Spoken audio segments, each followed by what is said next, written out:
नमस्कार, आप देख रहे हैं झारखंड जोश। मैं हूं आपके साथ श्रेयाता।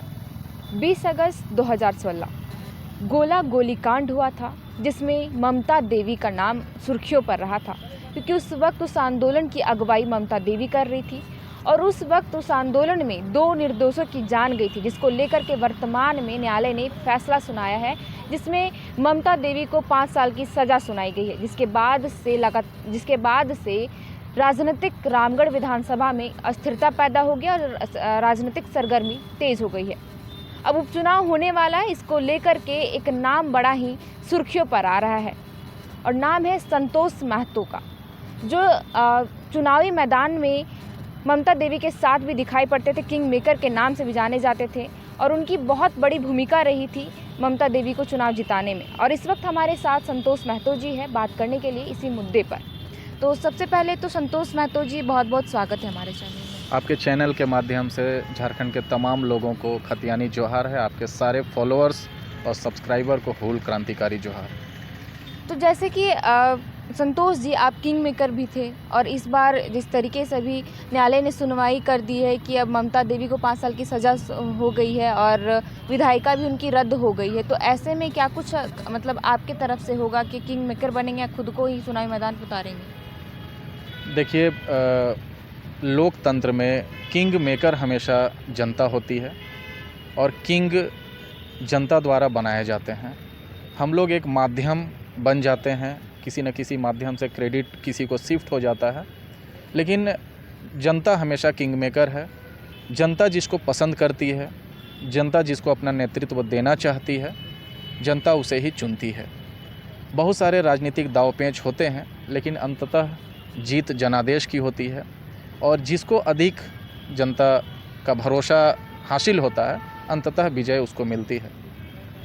2019 के चुनाव में रामगढ़ में निडर, निष्पक्ष, आज़ाद युवाओं की फौज खड़ी हुई और उन लोगों ने तय किया कि परंपरागत राजनीति, एक ऐसी राजनीति जिसमें साम्राज्यवाद हावी था, जिसमें पूंजीवाद हावी था, जिसमें अफसरों, ब्यूरोक्रेट्स, फैक्ट्री चलाने वाले संचालकों, नेताओं, थाना प्रभारियों की एक मिली-जुली सरकार रामगढ़ में चल रही थी और इस सरकार के विरोध में, इस तंत्र के विरोध में हम लोगों ने आवाज़ बुलंद की। 20 अगस्त का वो काला दिन आज भी मुझे याद है, जिस दिन एक बड़े कॉरपोरेट समूह IPL प्लांट के ख़िलाफ़, इनलैंड पावर प्लांट के ख़िलाफ़ जो है एक जन आंदोलन खड़ा हुआ था और यह आंदोलन पूरी तरीके से उस क्षेत्र के विस्थापित लोगों, प्रभावित लोगों के हक और अधिकार के लिए यह आंदोलन किया गया था। कोई भी आंदोलन का मकसद जो होता है वो एक बड़ी आबादी को लाभ पहुंचाना होता है। प्रभावितों, विस्थापितों को उनका वाजिब हक दिलाने के उद्देश्य से आंदोलन होते रहे हैं, लेकिन जिस तरीके से एक सुनियोजित राजनीतिक षड्यंत्र के तहत वहाँ के आंदोलनकारियों के ऊपर केस किया गया, बाकायदा 4 थानों में केस रजिस्टर्ड हुए, छोटे छोटे बच्चों के ऊपर आर्म्स एक्ट लगा। 9 साल का एक आरोपी है, जो टोटल 13 आरोपी हैं उसमें एक 9 साल का बच्चा भी है, जिसके ऊपर आर्म्स एक्ट है, जिसके ऊपर मर्डर करने का आरोप है। ये कैसा लोकतंत्र है और ये कैसी न्यायपालिका है, आप समझ सकते हैं। लेकिन चूँकि भारतीय लोकतंत्र में सबसे बड़ी संस्था जो है वो न्यायपालिका है और न्यायपालिका के कार्यशैली पे और उसके निर्णयों पर सवाल नहीं उठाया जाता है, हम उनका सम्मान करते हैं।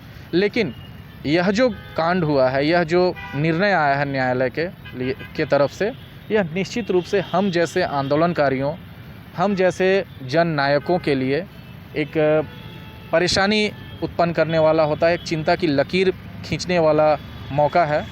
क्योंकि अब इस घटना के बाद से, हालांकि हम जैसे आंदोलनकारी कभी किसी कोर्ट के निर्णय से या जेल जाने से या गोली खाने से नहीं डरते हैं, लेकिन यह जो फैसला आया है यह दुखद है। ममता देवी को मैं बहुत अच्छे तरीके से जानता हूँ। वो एक निर्भीक महिला हैं, निडर महिला हैं, जुझारू महिला हैं, आंदोलनकारी नेत्री रही हैं। हाँ, विकास के विभिन्न मापदंडों पे कुछ कमियां रह गई हैं और बहुत कुछ वो जन अपेक्षाओं के आधार पे विकास का काम नहीं कर पाई हैं, लेकिन यह जो कांड हुआ, यह जो निर्णय आया, ये पूरे क्षेत्रवासियों के लिए, हम सभी लोगों के लिए दुखद है। संतोष जी, जब चुनावी मैदान पर ममता देवी जी जाती थी तो आपका एक अहम भूमिका था, किंग मेकर के रूप में जाना जाता था, सुर्खियों में आपका भी नाम रहा करता था। तो अब जैसे कि विधायिका ख़त्म हो गई है तो किंग मेकर, क्या संतोष महतो इस बार भी किंग मेकर की तरह ही रहेंगे या फिर किंग बन के खुद ही आएंगे? देखिए, जनता हमेशा किंग चुनती है, वो अपना नेता खुद बनाती है, वो अपना नेता खुद एक्सेप्ट करती है, स्वीकार करती है। पिछले चुनाव में यहाँ जो साम्राज्यवाद, जो मैंने कहा था, एक गुंडा राज चल रहा था, उसको हमें ख़त्म करना था और इसके लिए हमें एक उपयुक्त चेहरा ममता देवी के रूप में मिला। मैं उनसे मिला भी, उनके व्यक्तिगत विचारों को समझा, उनके कार्य शैली को मैंने पसंद किया और फिर बात हुई कि एक नेतृत्वकर्ता के रूप में ममता देवी को प्रोजेक्ट किया जाना चाहिए। उन लोगों ने हमारे संगठन से, हमारे लोगों से, हमारे टीम से मदद मांगी और हमने तय किया कि एक पूंजीवादी व्यवस्था के खिलाफ समाजवाद के पक्षधर लोगों का मुझे साथ देना है और हम लोग उस फैसले को अंतिम रूप से चुनाव में जीत के रूप में परिणत कर पाए और हमने चुनावी जीत उन लोगों को दिलाई। ममता देवी जी को चुनावी जीत दिलाई, इस बात से हम लोग काफ़ी उत्साहित हैं। लेकिन अभी वर्तमान समय में वो जेल जा चुकी हैं, उनकी सदस्यता रद्द हो चुकी है और ऐसे समय में रामगढ़ की जनता जो है वह अब किसी और के ऊपर भरोसा करने के मूड में नहीं दिखती है। हमने हमारी टीम के साथ में बातचीत भी की है, हमारा टीम भी जो है इस बार चुनावी दंगल में उतरने के पक्ष में है। संतोष जी, अगर आप चुनावी मैदान पर उतरते, जिस तरीके से अस्थिरता पैदा हो गई रामगढ़ विधानसभा में, राजनीतिक सरगर्मी भी बढ़ गई है, ऐसे में संतोष महतो का नाम सबसे ज़्यादा सुर्खियों पर आ रहा है, तो किन मुद्दों के साथ अगर आप आएंगे तो किन मुद्दों को प्राथमिकता देकर आएंगे? हमारा संगठन जिले में लगभग 10 वर्षों से सक्रिय विपक्ष की भूमिका निभाता रहा है। शिक्षा के लिए, रोजगार के लिए और परस्पर सम्मान के लिए हमारा संगठन कार्यरत है। हमने अपने विधानसभा क्षेत्र के लिए एक स्ट्रेटजी तय की है, जिसमें रामगढ़ विधानसभा के अंतर्गत आने वाले प्रमुख 4 प्रखंडों को हमने अलग अलग स्पेसिफिक वे में एक कॉरिडोर के माध्यम से, एक स्पेशल इकोनॉमिक जोन के माध्यम से डेवलप करने की स्ट्रेटजी बनाई है। हमारा यह प्लान है कि गोला का क्षेत्र जो है वो एक स्पेशल एग्रीकल्चर जोन के रूप में हम लोग डेवलप करेंगे, जिसमें सिंचाई की सुविधा हो, भंडारण की सुविधा हो, फूड प्रोसेसिंग की सुविधा हो और इस तरीके से मैकेनिज़्म को डेवलप किया जाए कि वहाँ के लोग ज़्यादा से ज़्यादा कृषि उत्पादन कर सके और आत्मनिर्भर बन सके। ठीक उसी तरीके से रामगढ़ का एक प्रखंड है दुलमी, उसको हम लोग एक स्पेशल इंडस्ट्रियल कॉरिडोर के रूप में डेवलप करेंगे। रामगढ़, मांडू, पतरातू माइनिंग इंडस्ट्री से प्रभावित हैं और हमारे रामगढ़ विधानसभा में छोटी बड़ी 270 से ज़्यादा कंपनियां संचालित हैं। हमारा मकसद होगा कि इन कंपनियों में, इन फैक्ट्रियों में रामगढ़ के लोग ही नियोजित हो सकें, कार्यरत हो सके। तो ये हमारा प्रमुख मुद्दा होगा कि हम रामगढ़ के ज़्यादा से ज़्यादा लोगों को शिक्षा, रोजगार और स्वास्थ्य सेवाओं से जोड़ेंगे।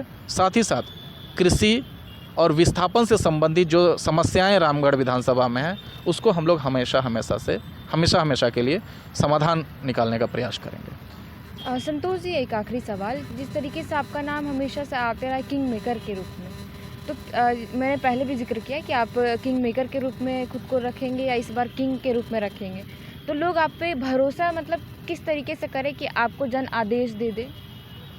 रामगढ़ की जनता ने और हमारी टीम ने हमारी जो विधायिका है ममता देवी के ऊपर काफ़ी भरोसा रखा था, लेकिन कुछ अनजाने वजहों से मुझे समझ में नहीं आया कि जो विकास के उचित मापदंड हैं, उन मापदंड के आधार पे उनका काम जो है वो खरा नहीं उतरता है। जो हमने उनसे उम्मीदें लगाई थी, उन उम्मीदों पर वो खरी नहीं उतरती हैं। बीच में कोरोना काल भी आ गया और एक लंबा समय हमने विकास के इंतज़ार में बिताया है। तो अब रामगढ़ की जनता जो है इस विकास के इंतज़ार में और नहीं पड़ना चाहती है और हम लोग किसी नए नेतृत्वकर्ता के रूप में कोई भी प्रयोग करने की स्थिति में नहीं है।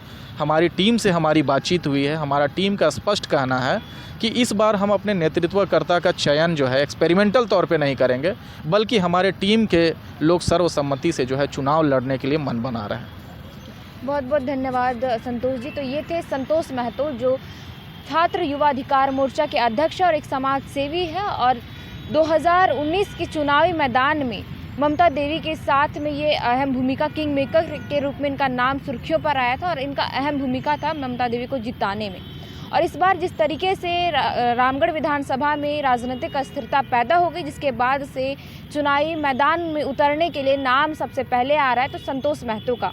तो ये इन मुद्दों के साथ आएंगे कि शिक्षा को जो सबसे पहले प्राथमिकता देंगे और एक शिक्षा का हब बनाएंगे, एग्रीकल्चर डेवलपमेंट को लेकर के रामगढ़ में सबसे ज़्यादा पहल करेंगे। अब देखना ये रहेगा कि उपचुनाव में क्या कुछ होता है रामगढ़ विधानसभा में। बाकी की तमाम खबरों के लिए बने रहे झारखंड जोश के साथ। रांची से मैं श्रेया रतन।